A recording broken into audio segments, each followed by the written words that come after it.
नमस्कार। आज हम कुछ हालिया कानूनी डेवलपमेंट्स और कोर्ट की टिप्पणियों पर बात करेंगे।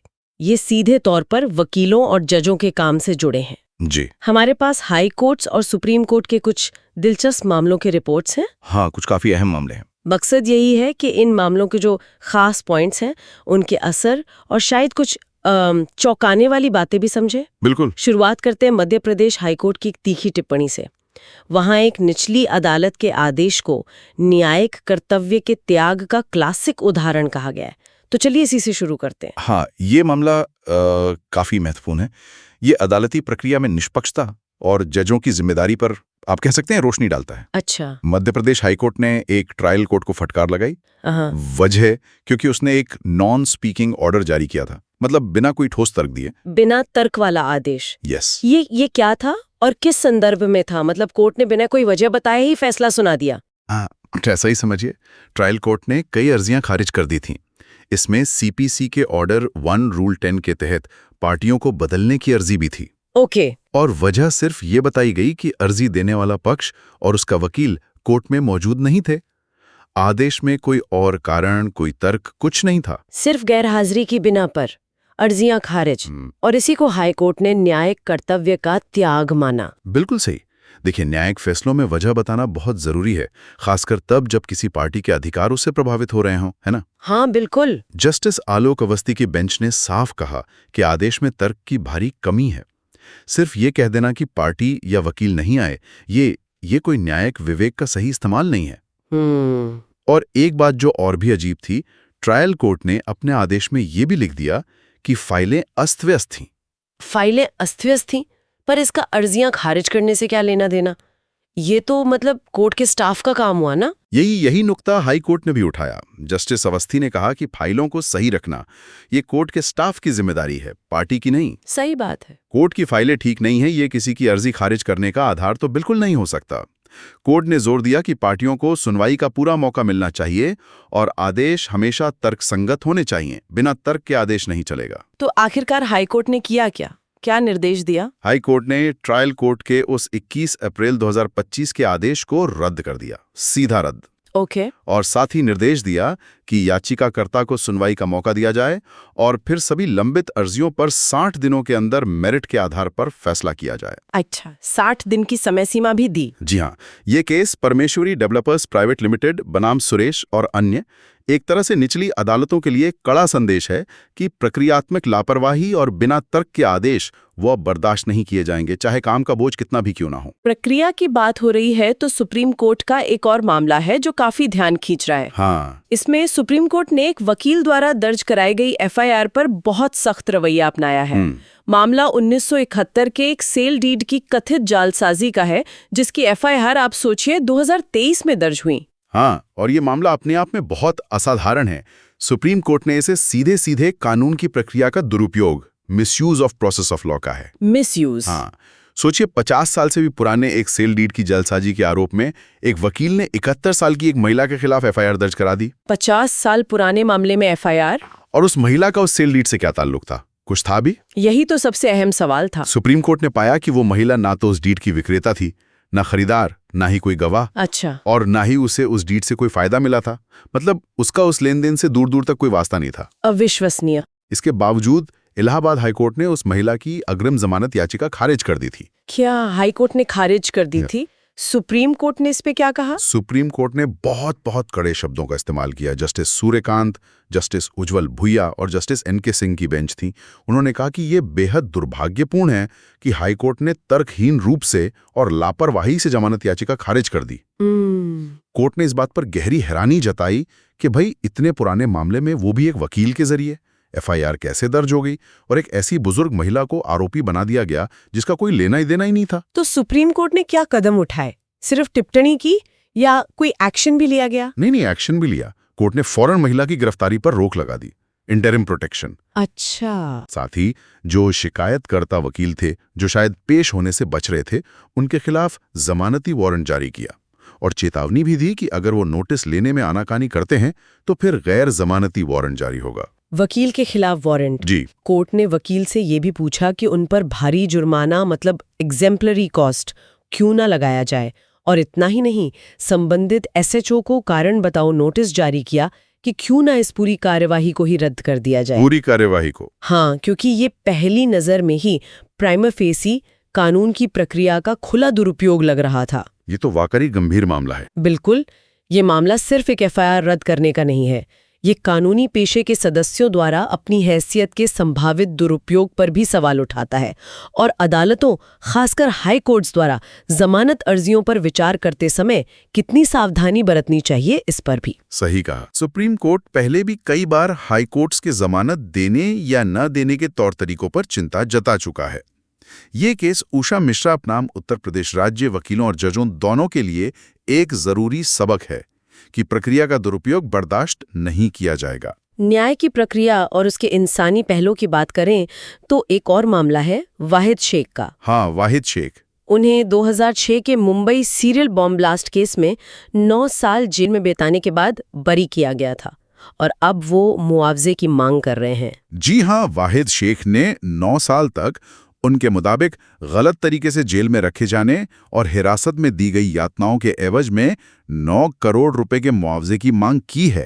9 करोड़? उन्होंने इसके लिए राष्ट्रीय मानवाधिकार आयोग यानी एनएचआरसी, महाराष्ट्र राज्य मानवाधिकार आयोग एमएसएचआरसी और साथ ही राष्ट्रीय अल्पसंख्यक आयोग एनएमएससी और महाराष्ट्र राज्य अल्पसंख्यक आयोग एमएसएमसी, इन सब में याचिकाएं दायर की हैं। अच्छा, उनके दावे क्या हैं? मतलब किन आधारों पर वो इतनी बड़ी रकम मांग रहे हैं? उनके दावे बेहद गंभीर हैं। उनका कहना है कि 2006 में जब उन्हें झूठे तौर पर फंसाया गया तब वो सिर्फ 28 साल के थे। फिर 9 साल बाद 2015 में स्पेशल कोर्ट ने उन्हें बरी कर दिया। वजह? कोई सबूत नहीं मिला। इस दौरान उन्होंने अपनी जिंदगी के सबसे अहम साल खो दिए, अपनी आज़ादी, अपना सम्मान, और वो कहते हैं कि हिरासत में उन्हें भयानक यातनाएं दी गईं। यातनाएं? हाँ, टॉर्चर, जिससे उन्हें स्थायी स्वास्थ्य समस्याएं भी हो गईं। और उनके परिवार पर क्या असर पड़ा होगा? ये तो सोचा भी नहीं जा सकता। उनके मुताबिक बहुत बुरा। इस दौरान उनके पिता गुजर गए, उनकी मां की मानसिक हालत बिगड़ गई, पत्नी को अकेले ही बच्चों को पालना पड़ा और उन बच्चों को समाज में आतंकवादी के बच्चे होने का ताना सहना पड़ा। हे भगवान! परिवार भारी आर्थिक तंगी में आ गया। हाँ। वो बताते हैं कि आज भी उन पर करीब 30 लाख रुपए का कर्ज है। उनका करियर, उनकी पढ़ाई, सब कुछ एक तरह से बर्बाद हो गया। लेकिन एक सवाल उठता है, उन्होंने बरी होने के करीब 10 साल बाद मुआवजे की मांग क्यों की? इतनी देर क्यों लगाई? उनका तर्क काफी, कह सकते हैं, नैतिक है और सोचने पर मजबूर करता है। उन्होंने बताया कि चूंकि उनके साथ के बाकी आरोपियों को दोषी ठहराकर मौत की सजा और उम्र कैद दी गई थी। हाँ, वो तो हुआ था। तो उन्हें यह ठीक नहीं लगा कि जब वो लोग जेल में सड़ रहे हों तब वो मुआवजा मांगे। उन्हें एक डर भी था कि कहीं राज्य उनके मुआवजे के दावे का बदला उन सह अभियुक्तों से न ले, इसलिए उन्होंने इंतजार किया। अच्छा, ये वजह थी। तो फिर अब क्यों दावा किया? कुछ बदला है? हाँ, अब बदला है। अब बॉम्बे हाईकोर्ट ने बाकी सह अभियुक्तों को भी बरी कर दिया है। ओ, वो भी बरी हो गए? जी, और हाईकोर्ट ने बरी करते हुए ये भी नोट किया है कि उनसे इकबालिया बयान लेने के लिए हिरासत में यातनाएं दी गई थी। तो अब शेख का मानना है कि उनका मुआवजे का दावा करना नैतिक रूप से सही भी है और जरूरी भी है। ये मामला हमारी न्याय व्यवस्था की जवाबदेही पर बहुत बड़े सवाल खड़े करता है।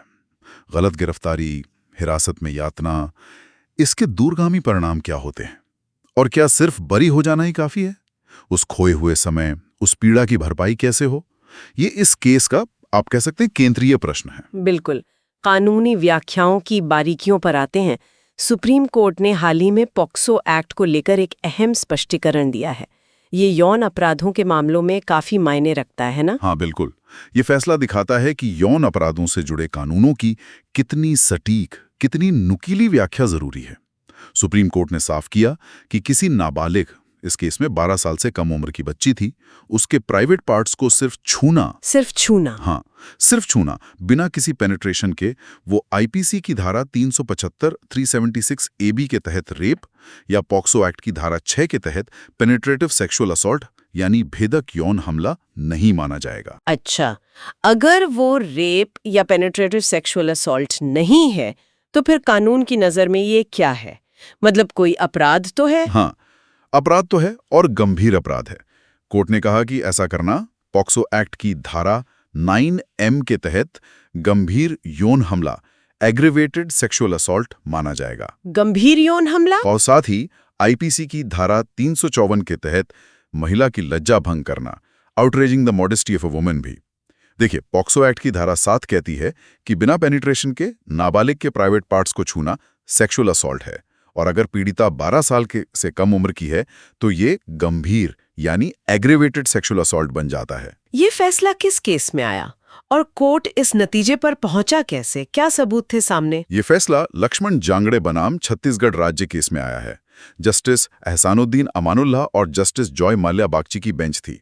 उन्होंने रिकॉर्ड्स को ध्यान से देखा। ओके। उन्होंने पाया कि लगातार आरोप यही था कि अभियुक्त ने पीड़िता के प्राइवेट पार्ट्स को छुआ और अपने प्राइवेट पार्ट्स को भी छुआ, बस इतना ही, इससे आगे कुछ नहीं हुआ।